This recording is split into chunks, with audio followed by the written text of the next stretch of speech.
It is at a level where there is a segment of our population which has not been able to benefit from the benefits of that growth process, and therefore when the President's address very enthusiastically mentions phrases of great address, very enthusiastically mentions phrases of great achievements which have helped those sectors, the hard reality is that that sector is still underprivileged.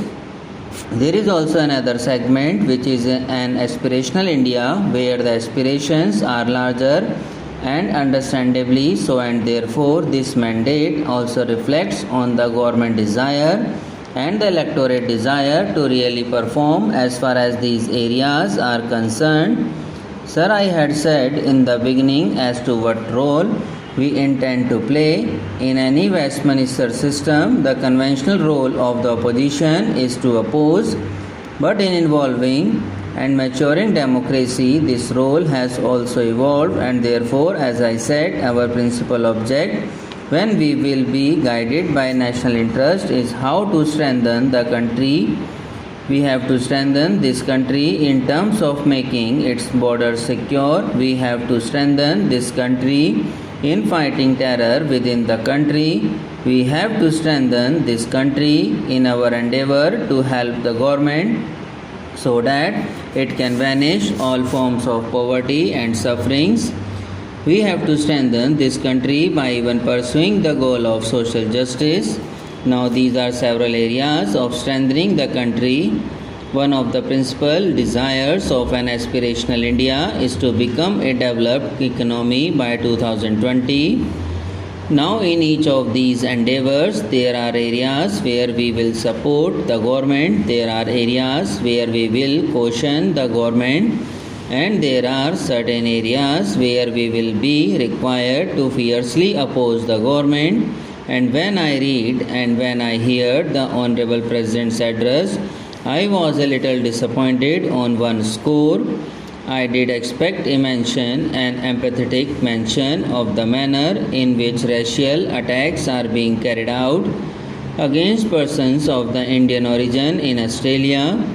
Now, this is something which is very current and contemporary, and any sensitive government which says with a sense of pride that we have millions of Indians in our diaspora living abroad and living all over the world would have been concerned with the plight of the Indian community which is being subjected to such inhuman and racial attacks. I think it is an oversight as far as the address is concerned.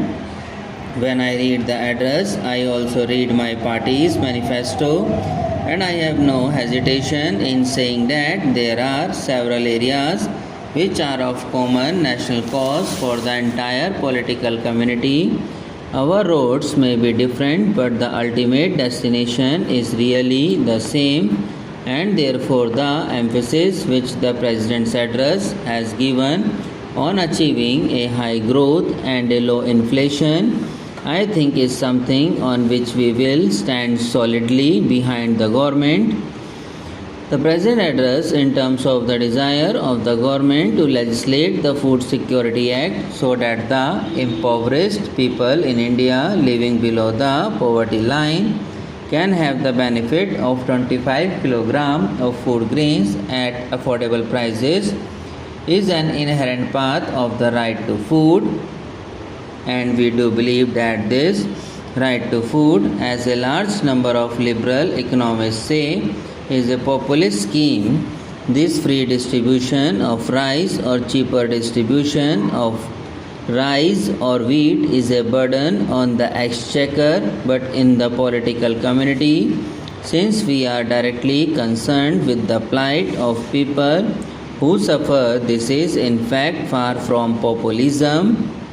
It is a right of food and the benefit of the government resources, the exchequer reaching the weakest man, and therefore in states which have been implementing, particularly Chhattisgarh, now I am told Orissa has also started it has worked very effectively, And if the government brings this really implements this right to food, I have not the least doubt in saying that we in the opposition would strongly stand behind the government in implementing this across the country.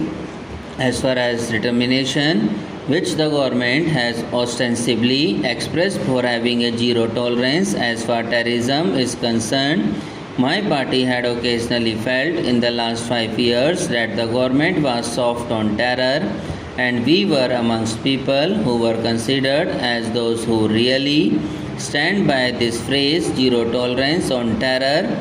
Accusations were hurled at us. I am not going to say for a moment that it is my ideological victory or party ideological victory that you have been compelled to use the same language after 26/11 which we have been using, but if the towards terror there is no government really effectively implements this zero tolerance towards terror, there is no reason why will not stand behind the government while this is done. Sir, the one rank, one pension issue was raised by us in our manifesto. The government had said that they could examine it. I would seriously urge the government is to not merely examine it but also to concede in this demand which have been using, but if the government really effectively implements this zero tolerance towards terror, there is no reason why we will not stand behind the government while this is done. Sir, the one rank one pension issue was raised by us in our manifesto. The government had said that they would examine it. I would seriously urge the government to not extremely examine it but also to concede to this demand.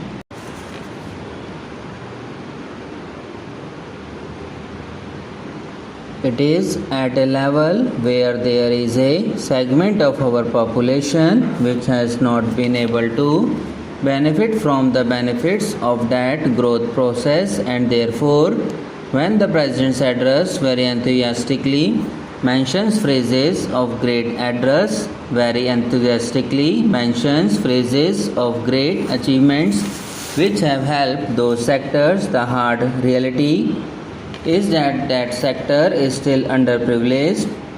There is also another segment which is an aspirational India where the aspirations are larger and understandably so, and therefore this mandate also reflects on the government desire and the electorate desire to really perform as far as these areas are concerned. Sir, I had said in the beginning as to what role we intend to play in any Westminster system. The conventional role of the opposition is to oppose, but in involving and maturing democracy, this role has also evolved, and therefore, as I said, our principal object when we will be guided by national interest is how to strengthen the country. We have to strengthen this country in terms of making its borders secure. We have to strengthen this country in fighting terror within the country. We have to strengthen this country in our endeavor to help the government so that it can banish all forms of poverty and sufferings. We have to strengthen this country by even pursuing the goal of social justice. Now, these are several areas of strengthening the country. One of the principal desires of an aspirational India is to become a developed economy by 2020. Now, in each of these endeavors, there are areas where we will support the government, there are areas where we will caution the government, and there are certain areas where we will be required to fiercely oppose the government.